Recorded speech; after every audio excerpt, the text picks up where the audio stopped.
I'm a collections librarian here at the library, and it's so nice to see all of you. And those of you streaming online, welcome also. A couple of housekeeping items. The bathrooms are right outside the door to your right. And I am the only staff person in the building today, so I would love it if everybody could fold up their chairs and take them to the back closet at the end of the event.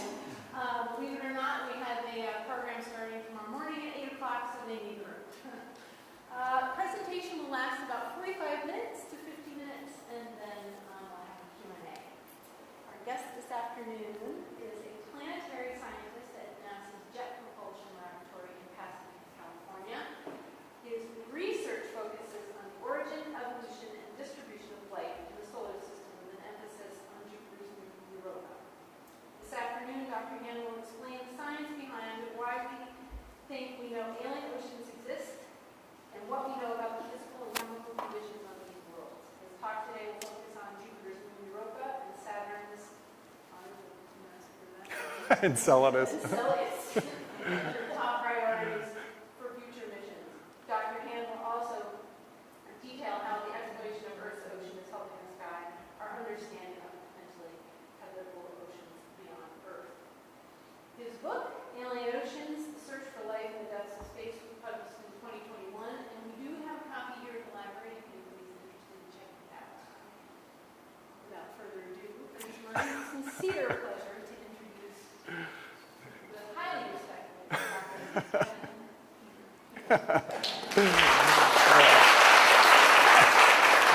Thank you, Carrie. Can you all hear me okay? Is that coming through okay? Excellent. Thank you, Carrie. For those of you who don't know, Carrie used to babysit me. It's great to be here. And I apologize that we had to cancel the solar eclipse talk, the travel debacle out of LAX, but I'm super delighted to be here and to see so many familiar faces and friends. And it's really, I can't talk too much because I'll start getting verklempt, but I do want to, there's so many special people in the audience. My mom's here, uncles and aunts and friends, etc., and old friends, but I do want to take this opportunity to call out one particularly special person in the audience, and I know I'm going to embarrass him, but as a scientist, one of the most important teachers in my life is this guy, Mike Sepperon. Get up there, Mike.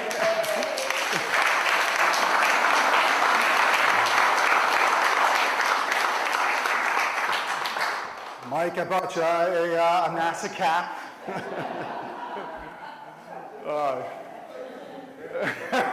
Give me a hug. I see Greg and Billy and others and Nate in the back there. For those of us who went to Manchester Elementary School, just down the street here, Mr. Sepperon, as we called him, had this booming voice down the hallway, and his teaching just went well beyond the books and the blackboards.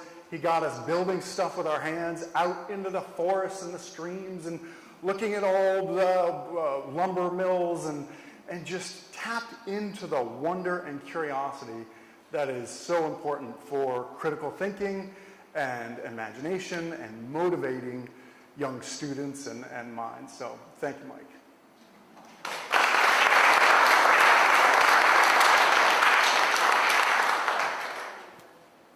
Okay, with that emotional intro out of the way, it's time to get on to some aliens here.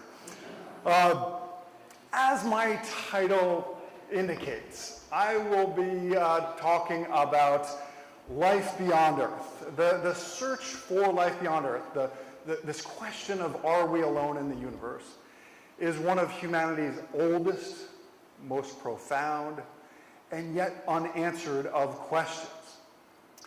And much of my work focuses on this, and just to set your expectations at the right level, while I will be talking about the search for life beyond Earth, I will not be discussing UFOs, alien abductions, creatures out in the forest, or plush toys that you can find at a big superstore.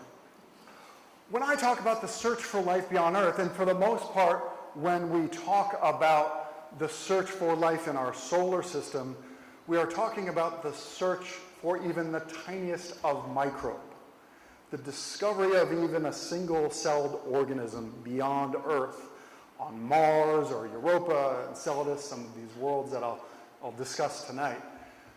The discovery of even a tiny microbe would be truly revolutionary. And this question of whether or not we are alone, it has captivated me since I was a young child, shown here. Many in the audience recognize this nerdy young boy. That, of course, is Equinox in the background. I do attribute my fascination with the night sky in large part to growing up in Vermont, where the stars above just captivate your imagination.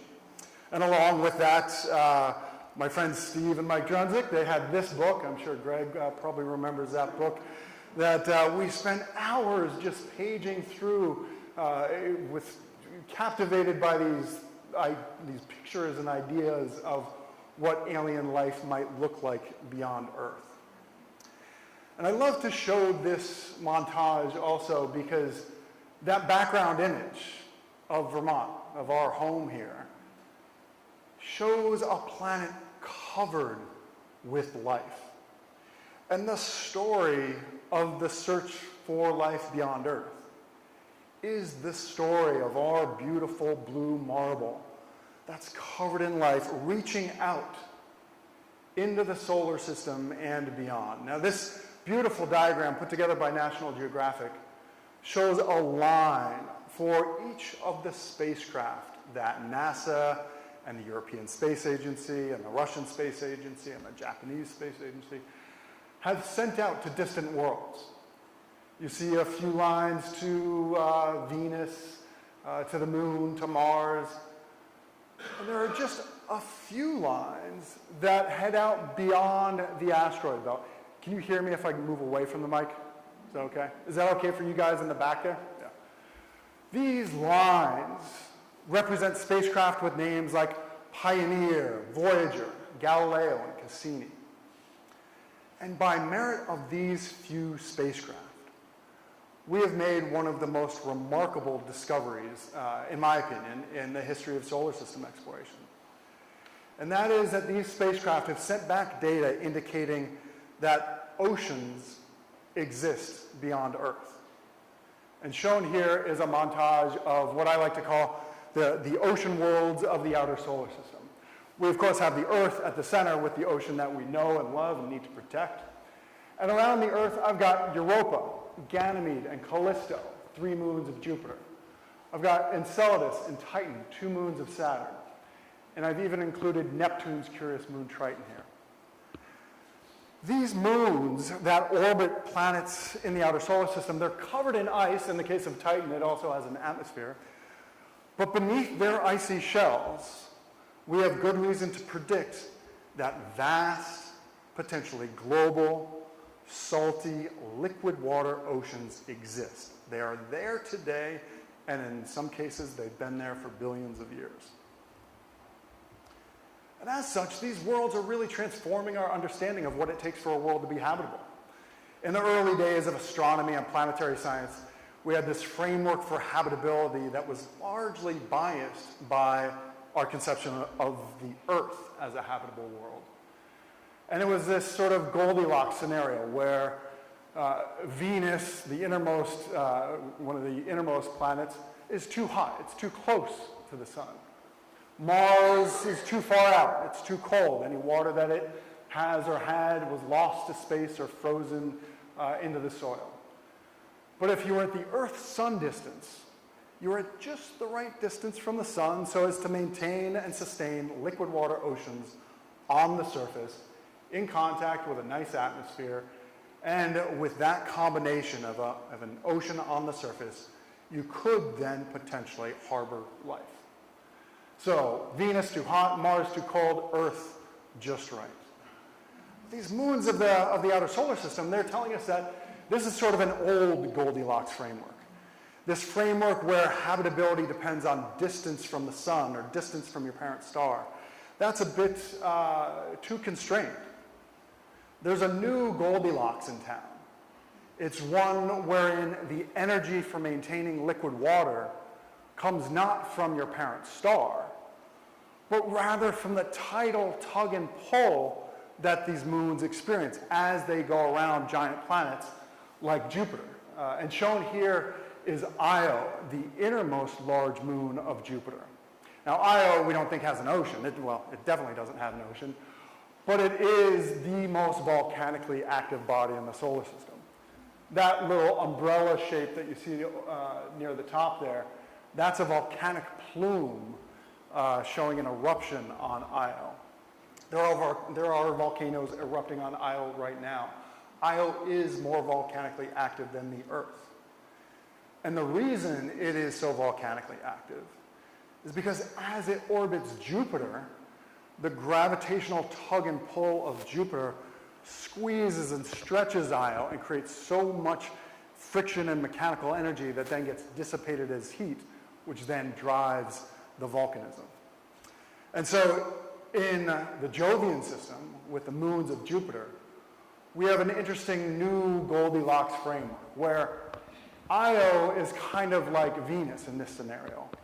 Io has too much energy, more energy. It lost any water that it may have once had. Callisto is the furthest out of the large moons. Callisto may have an ocean beneath its icy shell, but Callisto does not have that much tidal energy dissipation.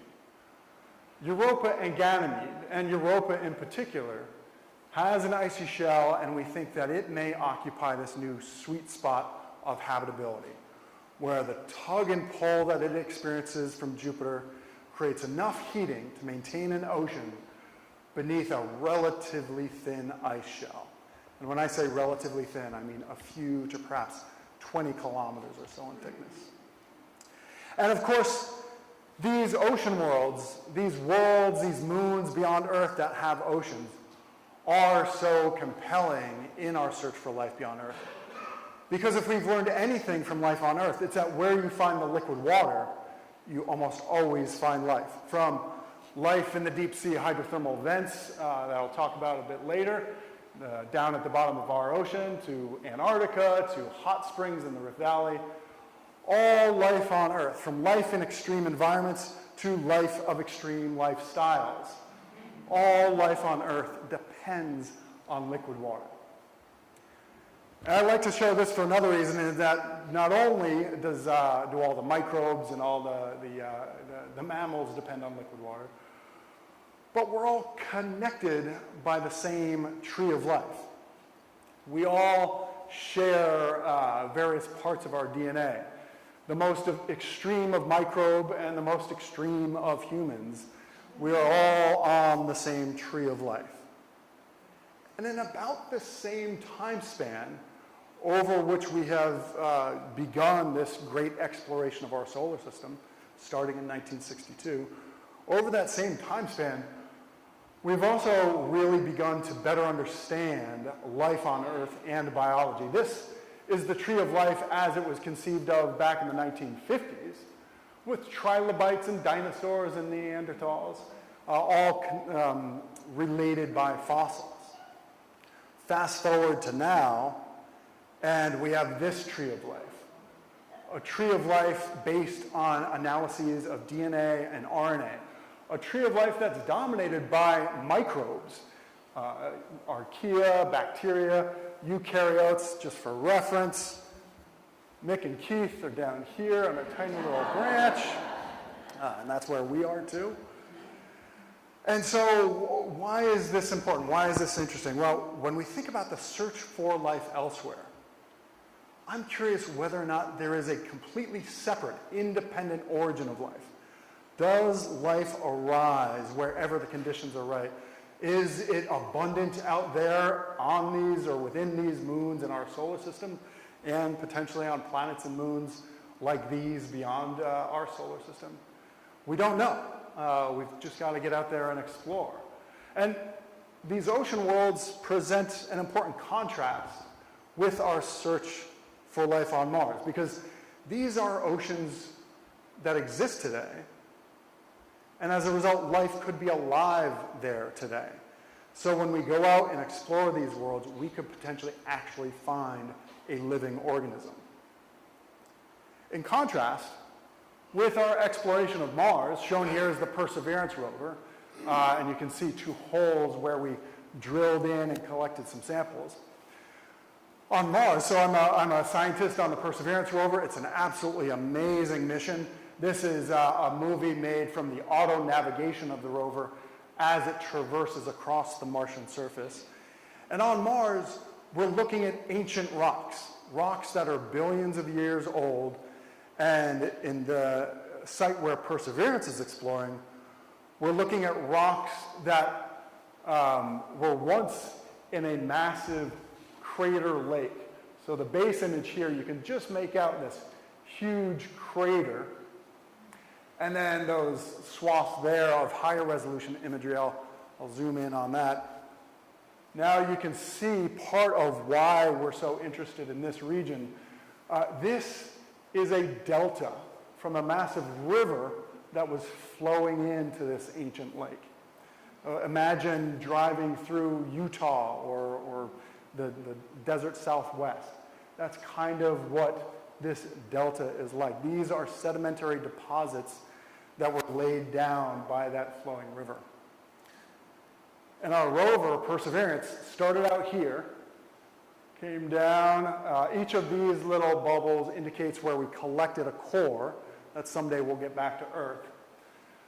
And then we drove about 30 kilometers up this delta, looking at different rocks, looking at different sediments, and those blue bubbles are where we currently are, which is a beautiful spot looking out on the crater rim. So this river, you can kind of see that carved out spot through the crater rim. Now we're looking back to the west there at that crater rim down in to that river valley. And so this is just a pan across that same image. And you can almost imagine water flowing in that river valley that we're going to come through here. And you can see these white deposits along the side of the riverbed there. Now this dried up billions of years ago. There's no living life there now. This is an image just a few days old. You can see the rover wheel, and then our instrument package on the end of the robotic arm. And this rock right here, you can see some different layers, some different interesting chemistry perhaps. That rock, who knows? It may contain fossilized evidence of past life on Mars. We won't know until we collect a rock and get it back to Earth. But these rocks that we are drilling and collecting, these would have evidence of past life. There would not be any DNA or large organic compounds, large molecules in rocks like this. They will tell us about past life on Mars. But to really figure out if there is life out there with an independent origin, something separate from life as we know it, we have to get out to these ocean worlds of the outer solar system. And so while I love exploring Mars and our search for evidence of past life on Mars is incredibly important, these ocean worlds in the outer solar system are where life might be alive today. So I'm going to focus in on Europa. We've got a mission launching to Europa this October. Europa is about 3,000 kilometers in diameter. That's comparable to the size of our moon, shown here relative to the Earth, and all shown to scale relative to Jupiter. Jupiter is 318 times as massive as the Earth. And you all are familiar with the rise of the tides on Earth.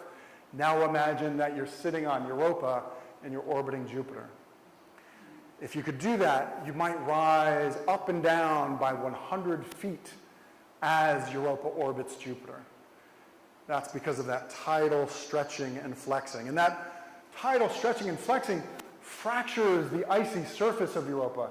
All of these lines, these lineaments, these little blisters and stuff These are cracks in the ice that are created, we think, by that tidal flexing. For scale, here's our great state of Vermont. And so you can see these fractures are massive.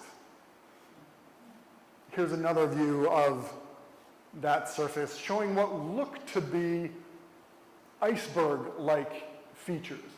These blocks of ice you can kind of recollect, almost like a puzzle that you could reassemble.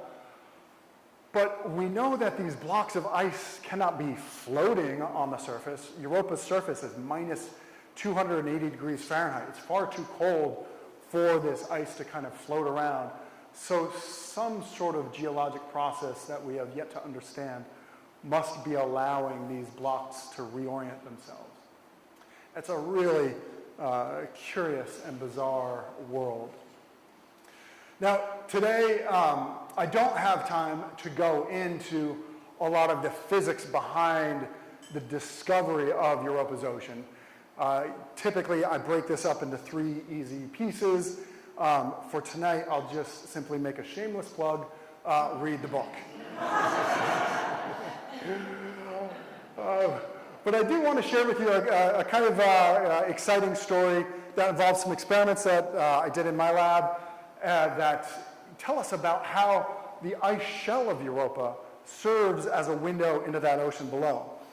And you can see that Europa is covered in ice, but there's some yellow, reddish coloration. The red, we think, is actually sulfur compounds coming from Io, from that volcanism that I described earlier. But the yellowish color had a lot of us scratching our heads. And so a number of years ago, this is my lab, the Ocean Worlds lab at JPL. This is one of the rooms where we built these steel chambers that you can pump down to space-like pressures and cool down to Europa-like temperatures. And I endearingly refer to these chambers as Europa in a can, because we can recreate the surface conditions of Europa on a tiny scale in the lab. And along with getting down to Europa temperatures and pressures, one of the things that's particularly unique about the surface of Europa is that the ice and whatever else is on the surface gets bombarded by energetic electrons and ions and protons because of the magnetic field of Jupiter. This is somewhat analogous to the aurora that we experience here on Earth. The aurora are caused by particles from the sun being channeled down along Earth's magnetic field. Well, Jupiter's magnetic field has got all these charged particles in it, and Europa does not have its own magnetic field. And so the ice of Europa, the surface of Europa, just gets bombarded by all of these energetic particles. That creates a process that we call radiolysis. And that's important because that changes some of the chemistry. And the experiment that we did involved sodium chloride, table salt. You all know and love table salt. And you all appreciate that table salt is normally white and kind of featureless. Spectroscopically, so that's a fancy word for studying the chemistry of something, along with being flat white visually, sodium chloride also just has a flat spectrum. But after putting it into the chamber and irradiating it, as shown here, under Europa conditions, I then pulled this Europa sample out, and it had turned this curious yellow color. So immediately, and there was a picture of Europa in my lab. I was like, oh my goodness, this matches. Our experiment visually looks quite like Europa. And after doing those experiments, I partnered up with a colleague of mine at Caltech, and we and a student of his got time on the Hubble Space Telescope to do spectroscopic analyses of Europa. And sure enough, we found that the yellow region of Europa's surface not only visually matches, but when you look at the squiggly line up there, so the black line, that is data from the Hubble Space Telescope. That is a spectrum of Europa. And The red line is a spectrum of the salts that I took in my lab. And that tiny little dip, that absorption that you see there, that is the smoking gun for salt on the surface of Europa. And so this is one of the best indications scientifically that we have yet of oceanic salt coming up from Europa's ocean and being on the icy surface. And so this is what we think Europa looks like, with a rocky seafloor, an ocean that's perhaps 60 miles in depth, and then an ice shell that is somehow mixing with the ocean and recycling material from the ocean up onto the surface. And here's another way to view that cross-section, with a rocky seafloor, an ocean, and then that ice shell that communicates with the ocean below.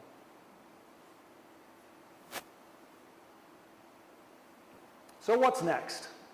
Well, both NASA and the European Space Agency have spacecraft that will head out to the Jovian system. The Jupiter Icy Moons Explorer from the European Space Agency was launched last year, and it's already on its way to Jupiter. Europa Clipper will launch from Florida this October, knock on wood. And this is what Clipper looked like during assembly in the spacecraft assembly facility out at JPL. This is a clean room where everything gets integrated. The bottom of the Clipper spacecraft is there. You can see some protective things around thrusters in red. Some of the engineers have got sort of the hood open on the spacecraft because they're working on some of the electronics. And this spacecraft will go out to Jupiter, it will orbit Jupiter, and it will fly by Europa some 45 times. And each time it flies by Europa, it will collect images, it will collect spectra, it'll allow us to analyze the surface chemistry.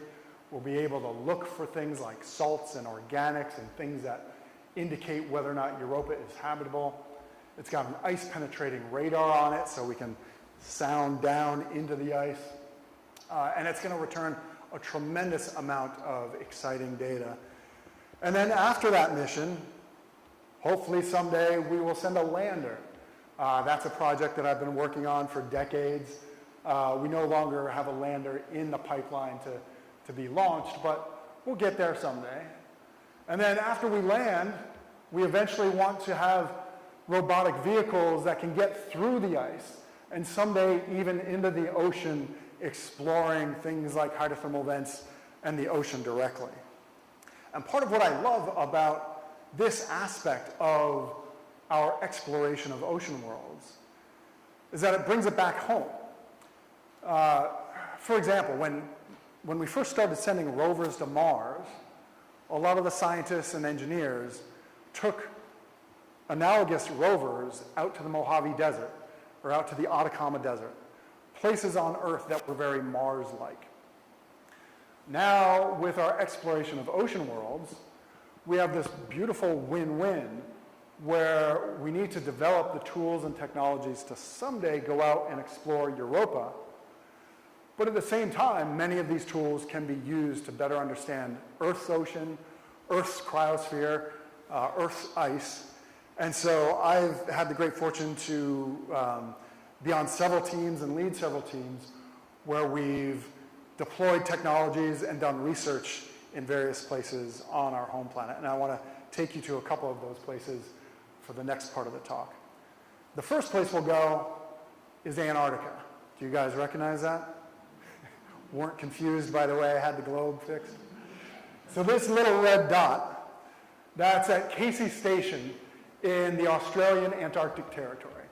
Our team was invited by the Australian Antarctic Division to go down and work with them on deploying a robotic vehicle that we had invented.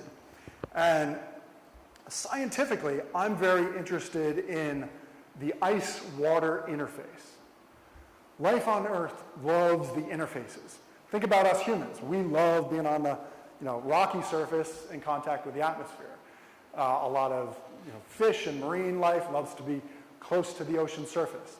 A lot of worms and things love to live in the mud and soil in lakes and oceans. The ice-water interface, which is quite an abundant interface on ocean worlds, here on Earth, that interface is also very important for various ecosystems in the poles and in other icy regions around Earth. So we wanted to build a robotic vehicle that could carefully study the ice-water interface without destroying it. Because normally when you've got a robotic submersible, it's got thrusters on it and it'll destroy that delicate interface. So we had this really clever idea. Why don't we build a rover, somewhat similar to what we do for Mars, but let's have that rover be buoyant so that it thinks the surface is the bottom of the ice. And so that's what this is. This is our two-wheeled, it's got a tail, buoyant rover for under ice exploration. We designed it to be small enough that it could fit through a relatively small hole in the ice. We can disassemble it so that we can get it onto an airplane relatively easily, and we can get it under the ice without much trouble. The penguins down in Antarctica, they're not afraid of humans. Fred and Jim here, they just, very curious about what we're up to. Here comes Frank, and on a few occasions, we would actually be over that hole in the ice, and a penguin would come up out, startle us, and they were just excited to see what we're up to. And here's what that rover looks like. Roving across the surface, and you can see that it's not having much of an impact on the algal mats at the bottom of the ice. And part of what we're studying, here's the rover eye view. This is during the Antarctic summer, where there's a lot of sunlight coming through the ice. And part of what we're curious to do is leave this buoyant rover under the ice without humans down there, and then joystick it from JPL over the long, dark winter down in Antarctica so that we can see how this microbial mat ecosystem, here's a view of it. This is all algal mats that the fish eat. How does this change when there's no more sunlight, when there's no photosynthesis that powers the growth of this mat? So I just actually got a grant that will allow us to continue development of this and deploy it up in Alaska, and then maybe after that we'll go back down to Antarctica. So that's a little bit on the technology development that's got this parallel with the exploration of the outer solar system. Now let me get into a little bit of the science. Antarctica's ice is very thick, the ocean is very deep, that ice in Antarctica is quite thin, and photosynthesis is possible in Antarctica with that ice. But photosynthesis is not going to be possible beneath Europa's icy shell. Europa's ocean is going to be, or is, a deep, dark ocean. And in that context, when we think about the keystones for life, I mentioned earlier that water is a keystone. But life as we know it also needs the elements, the building blocks of things like carbon, nitrogen, phosphorus, sulfur, and it needs some form of energy. And typically when we think about energy, we think of the sun and we think of photosynthesis. But in the depths of our ocean, we have ecosystems that thrive without the sun.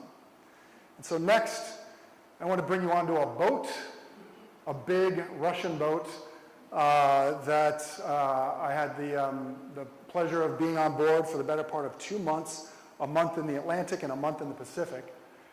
And I was part of a team with Russians and Europeans and Americans utilizing these submersibles, 2 Russian submersibles and 2 American submersibles, to explore these regions in our ocean where the oceanic crust is pulling apart. These are like seams along the oceanic crust.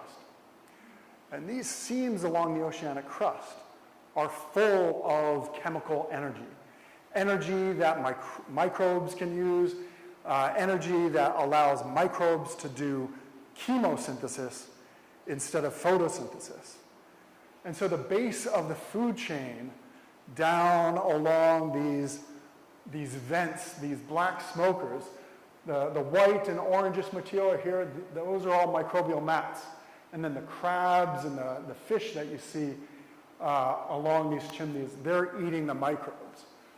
And so the fluids that are gushing out of the hydrothermal vents, they're rich in sulfur and methane and hydrogen. Here you can see some shrimp. They actually have little backpacks with microbes that help make the chemistry safe for the shrimps to eat and drink. And so these are ecosystems that are somewhat similar to what we think we could find on a world like Europa. This is a region, these are ecosystems on Earth that we still know very little about and we're continuing to study. And by studying them, we understand life on Earth, and we also build a bridge to understanding the potential for worlds like Europa to harbor life.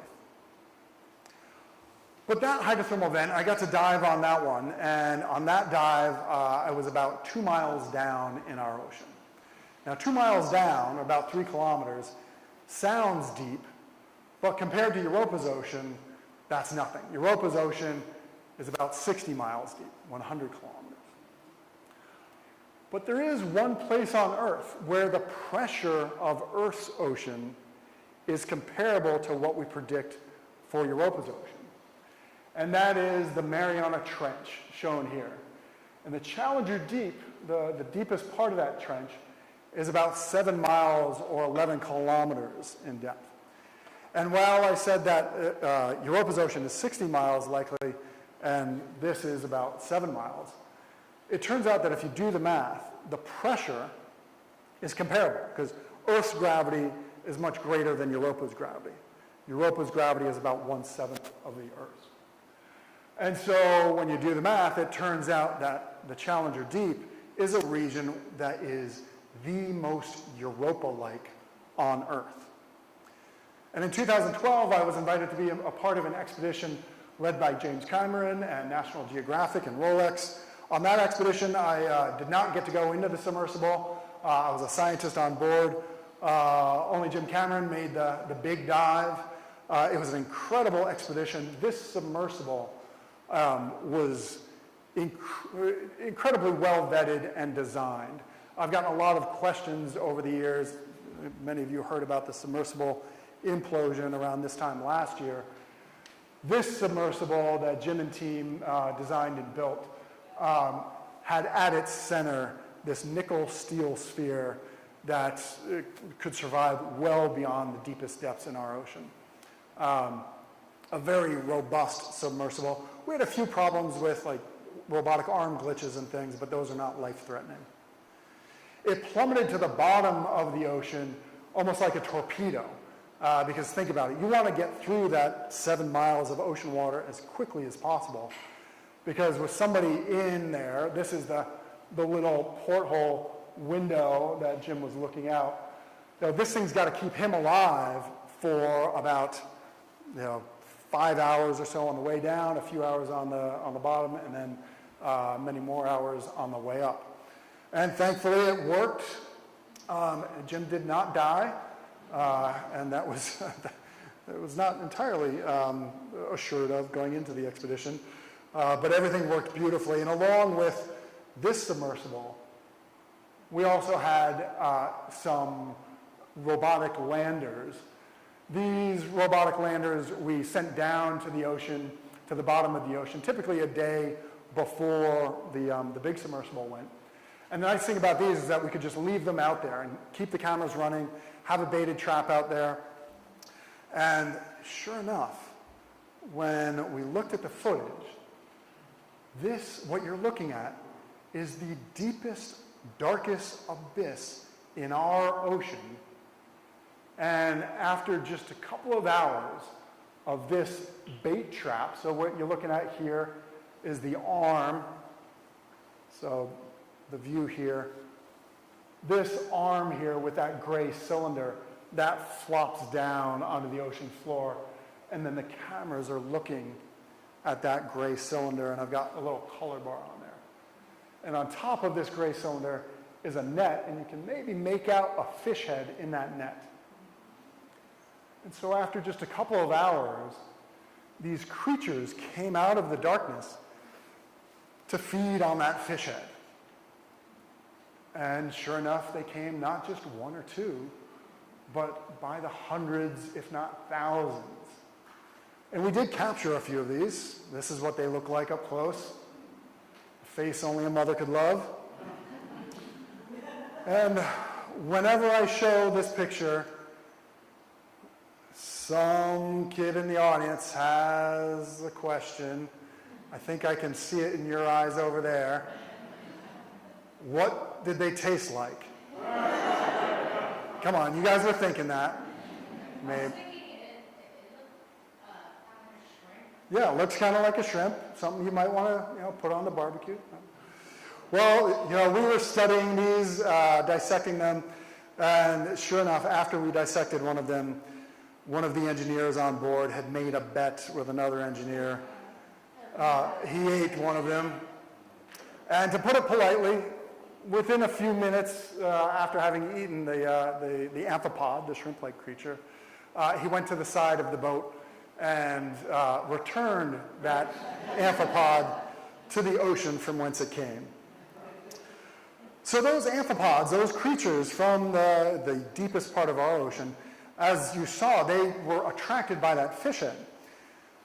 So that left a question for us about, well, what are these creatures eating when there is no baited fish trap around? And we think we got the answer to that on the second drop that we did in the Mariana Trench, in a spot called the Sirena Deep.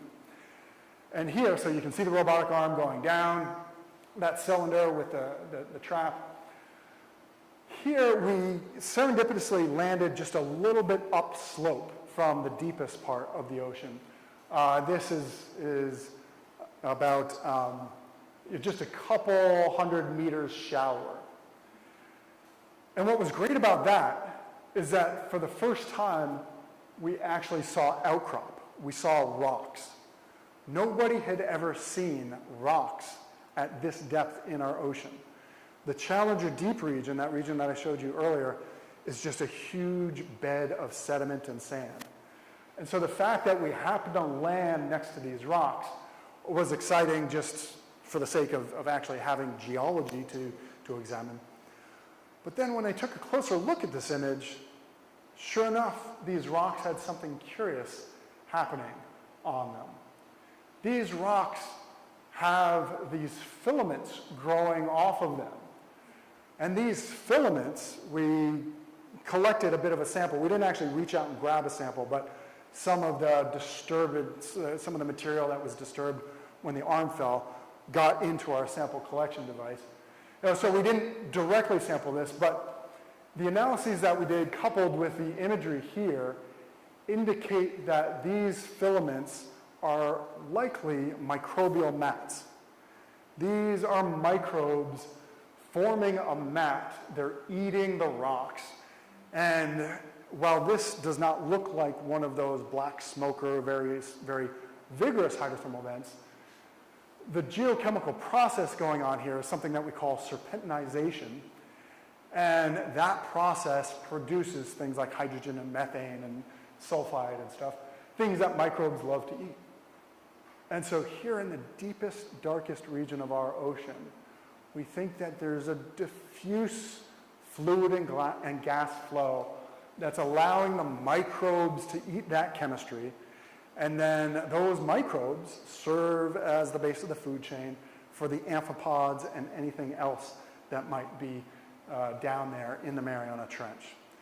So it's with studies of incredibly extreme environments like this and the discovery of microbial mats like this that give me some hope that someday in my dream of dream missions, after Europa Clipper goes, after we land on the surface and study the physics and chemistry of Europa's surface and pave the way for a mission like this, Someday we will land a spacecraft on a nice, safe, flat area.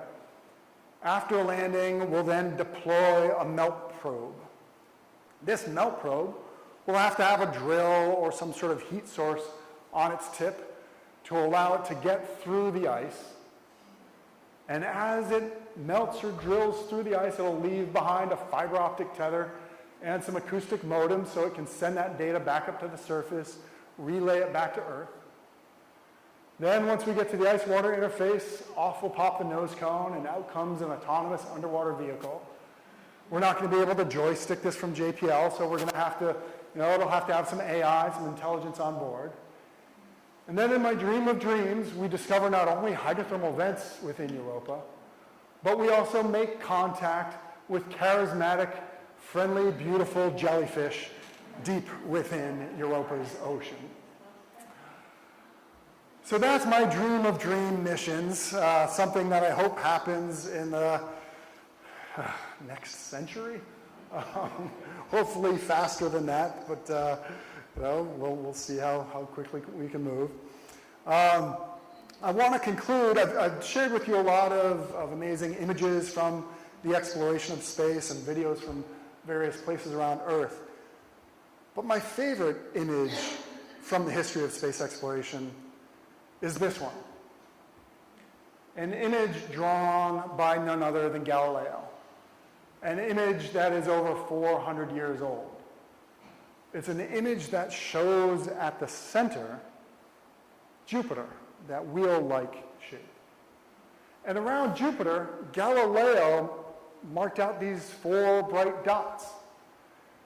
He turned his telescope to the night sky, he looked at the moon, he looked at Venus, and he looked at Jupiter, and he discovered these 4 bright dots around Jupiter. And at first, he thought they were stars that he could not see with the naked eye, but with his telescope, he figured, well, okay, these are just stars that are out there.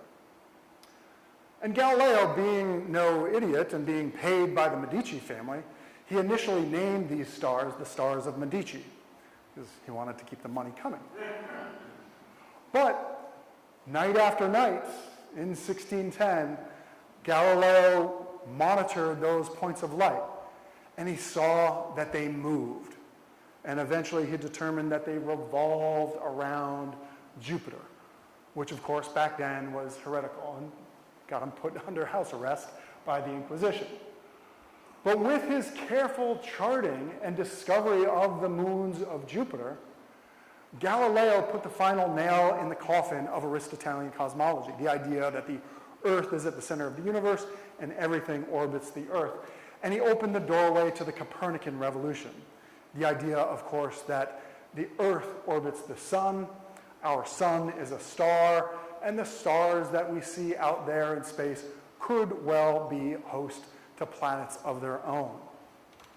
And so Galileo revolutionized our understanding of our place in the universe, and in the decades after Galileo, we would really come to learn and appreciate that the laws of physics work beyond Earth. And then with the advent of spectroscopy and more capable telescopes, we would come to appreciate that the principles of chemistry work beyond Earth. And then with the advent of the space age and our robotic exploration of the moon and Mercury and Mars and elsewhere, we would come to appreciate that the principles of geology work beyond Earth. But of the 4 major sciences, physics, chemistry, geology, and biology, we have yet to make that leap with biology. We know that physics works, chemistry works, geology works beyond Earth. But biology, is the origin of life frequent? Does life arise wherever the conditions are right? Or is life on Earth some sort of biological singularity? Is life exceedingly rare and not abundant in the universe? And part of what excites me about the time in which we live is that for the first time in the history of humanity, we can actually do this last great experiment. We can send the spacecraft with the instruments to go out there to Mars and Europa and Enceladus and these different worlds and beyond our solar system to search for signs of life beyond Earth. And it's my hope that some 400 years from now, our descendants will look back on this time as the period in which we did that great exploration, searching our solar system and beyond, to see and potentially bring, to see whether or not we are alone in the universe, and potentially to bring the universe to life. So I'll finish there, and hopefully we've got time for some questions. Thank you.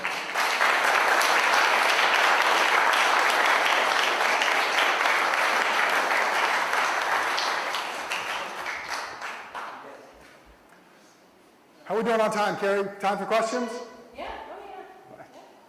Co- Just kind of two couple questions. So one, I don't recall the physics says quite a challenge lots of patience you must have. When is the October launch takes place? How long do you measure in a year? Yeah, it's a good question. I'll repeat the question. The question was, okay, we're launching the Europa Clipper mission in October of this year. Again, knock on wood. October 9th, 10th, 11th, that's sort of the launch window time frame. It'll take more than 6 years to get out there, and we'll start getting data from Clipper in the late 2030, early 2031 time frame. And then it'll operate for at least 3 years from 2031 to 2033, 34. Yeah, exactly. One additional question in regard to that exploration.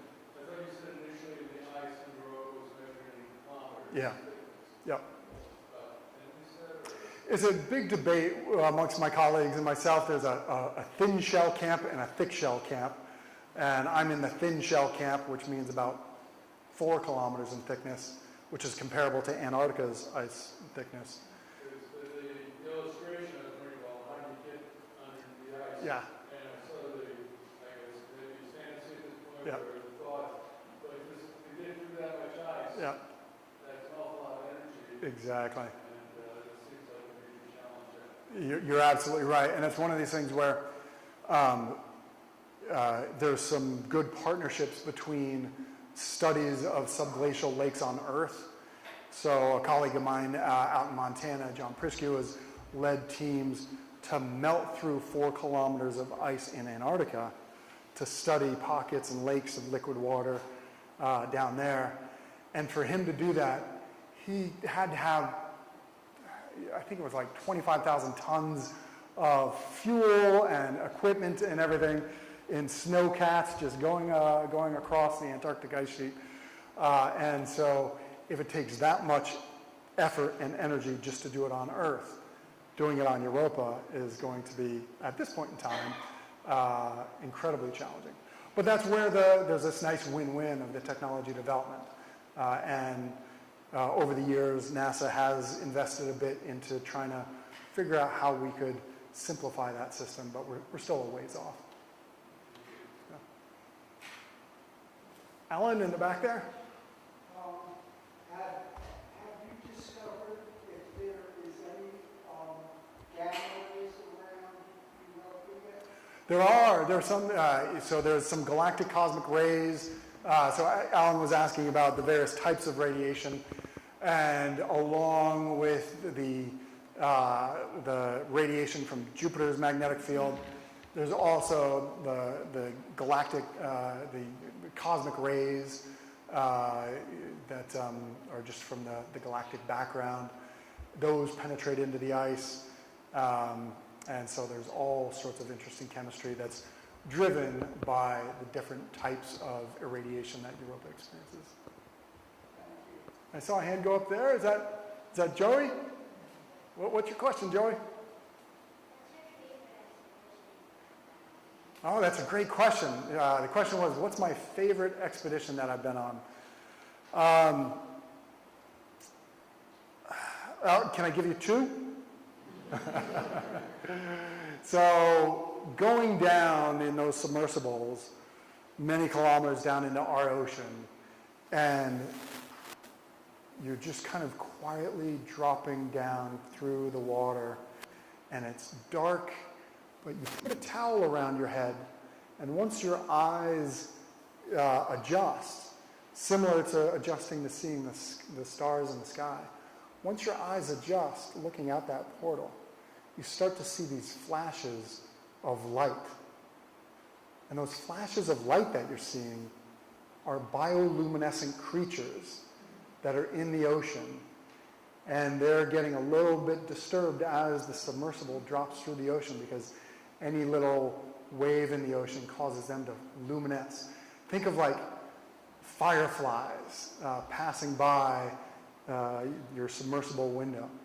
And so it's magical just dropping through the ocean. And then once you get down there, you don't immediately land at a hydrothermal vent. You land someplace off in the distance, and then you use some transponders to figure out, okay, well, the last team that found this hydrothermal vent had these coordinates. Because GPS doesn't work on the bottom of the ocean. The ship up top goes to some GPS coordinates, and then you drop transponders around to make a grid, and then with the submersible, you kind of tic-tac back and forth until you start to detect the hydrothermal vents. And the way that we would detect the hydrothermal vents is by looking for crabs or shrimp or fish. And you just follow the life, because that life on the bottom of the ocean, the hydrothermal vent is an oasis.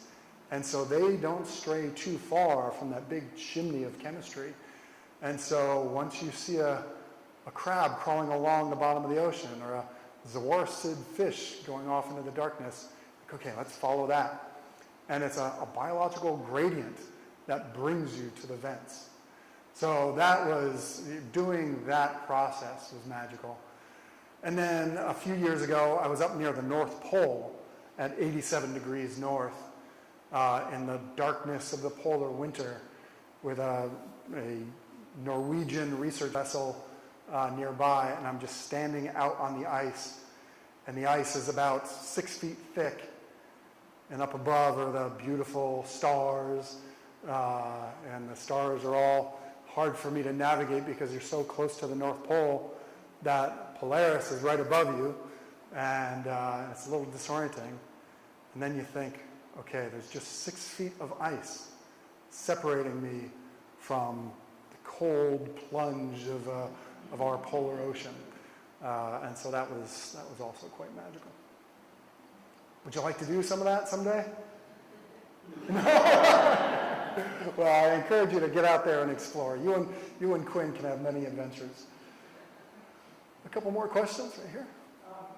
Two quick questions. Are you gambling in it? I'm not. That said, if you were gambling in it, and you consider the vastness of the universe, Yeah. the variety of things that are discovered every year, how could you possibly bet that life was confined to the school?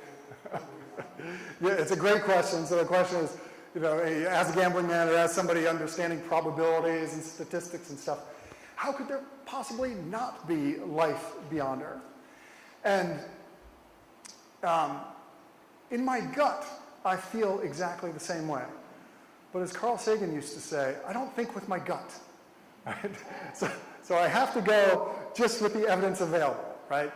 And everything I've learned about life on Earth tells me that, yeah, we're going to go to Europa, we're going to go to Enceladus, and we'll probably find life there, and someday we'll find evidence of life on Mars, and maybe the origin of life is truly easy. But we just don't have the data yet. And it could be, like black holes are a singularity in physics.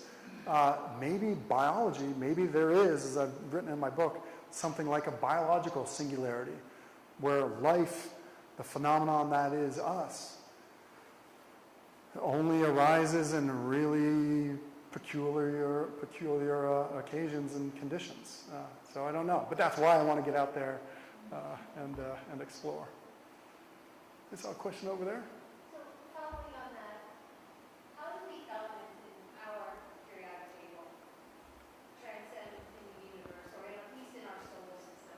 Is it different ratios, or do they all form the same way from the Big Bang, and it's just in different ratios between planets, or are there things that might have something to do? Yeah, it's a great question. You know, how does the abundance of various elements factor into planet formation and then habitability?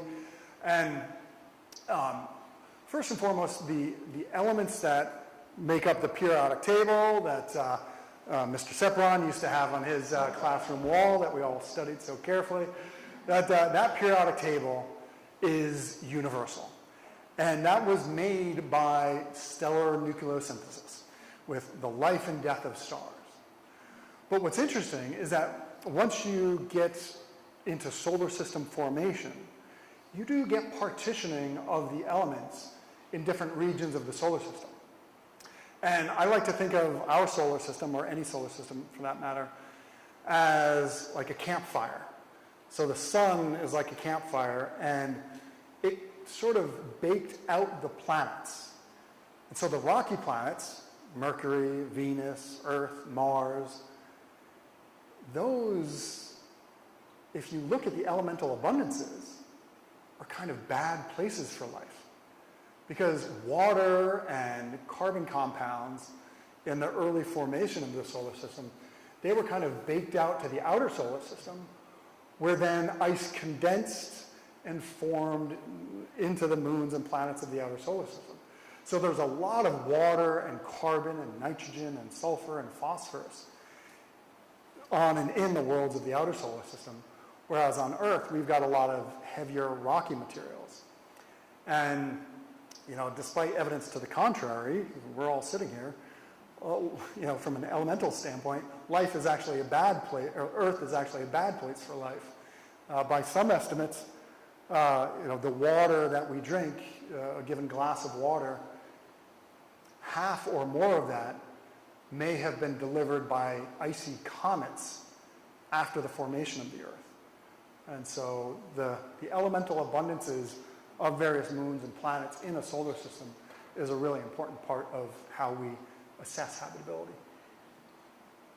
Okay, maybe one more and then... I wanted to ask about the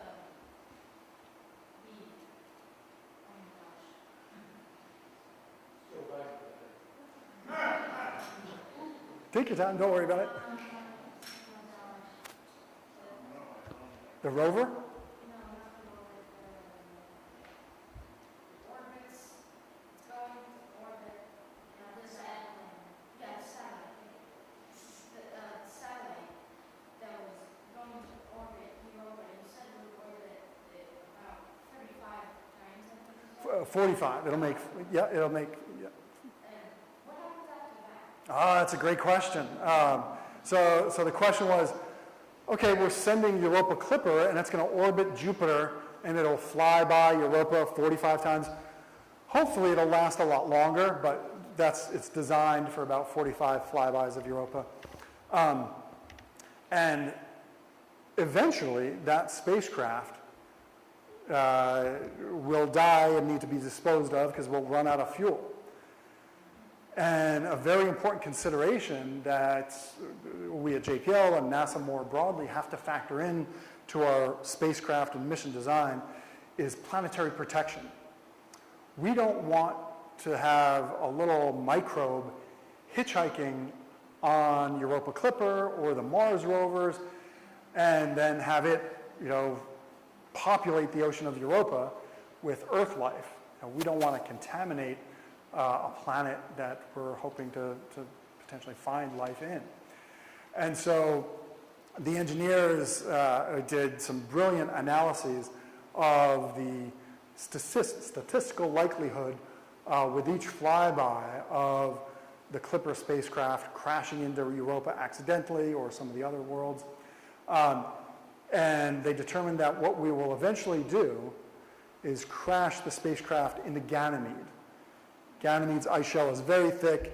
Ganymede gets irradiated also. And so the remnants of the spacecraft will be sterilized by the surface of Ganymede. And that'll keep it from contaminating Europa. Great question. Okay, well that's a great question to finish on. Thank you all so much for coming. So great to see so many familiar faces. A lot of fun.